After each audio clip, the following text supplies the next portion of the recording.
La situation qui prévaut, c'est que les machines qui ont été mises en place pour le pompage vont à un rythme qui n'est pas à notre goût. Parce qu'effectivement, comme je vous dis, il y a 8 hommes sous terre. Et donc on ne garantit pas en fait en réalité que si nous prenons autant de temps, nous puissions justement les retrouver comme nous le souhaitons.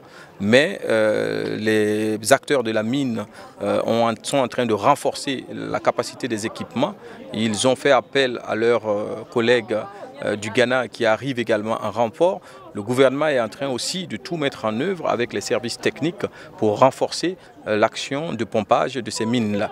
Il y a eu quelques machines parce que fonctionnent avec du diesel qui sont tombées en panne à un moment donné.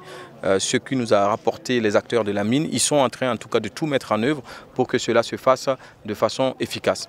Aujourd'hui, ce qu'il y avait, cette crise de confiance qu'il y avait entre les familles des personnes sous terre, mais également aussi avec la population, c'est qu'il n'y avait pas une intégration de façon ouverte en fait de toutes ces personnes-là dans la stratégie de recherche. Donc nous avons voulu travailler de façon inclusive tout en mettant en place cette cellule de crise, mais qui est également une cellule de veille. Parce que permanemment sur le site, les ministres, mais également les membres des familles pourront y séjourner pour justement se rendre compte des efforts qui sont mis en place, mais aussi par leur présence, mettre la pression à ces techniciens qui travaillent jour et nuit pour que nous puissions retrouver nos frères en bonne santé.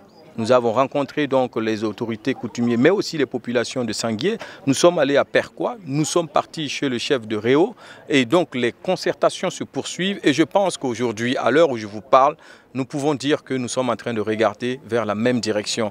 Et le plus urgent pour nous, nous l'avons répété, et je pense que tout le monde porte cela à cœur, c'est de retrouver nos 8 frères en bonne santé. L'échéance du 5 mai a été mise à mal. C'était les acteurs techniques de la mine qui l'avaient fait profiler à l'horizon. Nous étions heureux de savoir que justement nous allions arriver au bout du tunnel aujourd'hui.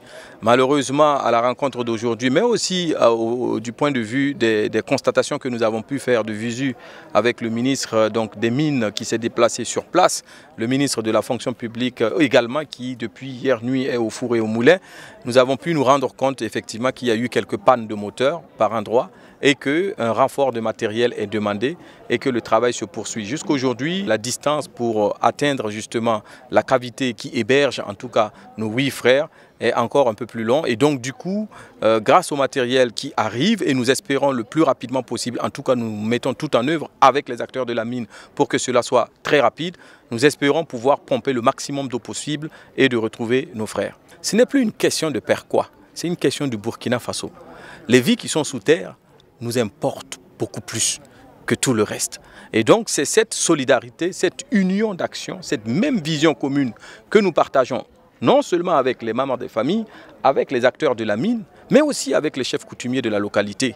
Parce que ce qui est le plus important pour nous aujourd'hui, c'est de travailler rapidement à trouver nos 8 frères. Mais dans cette course contre la montre, nous nous sommes rendus compte qu'il y a également quelques différends, mais que nous pouvons régler par la suite.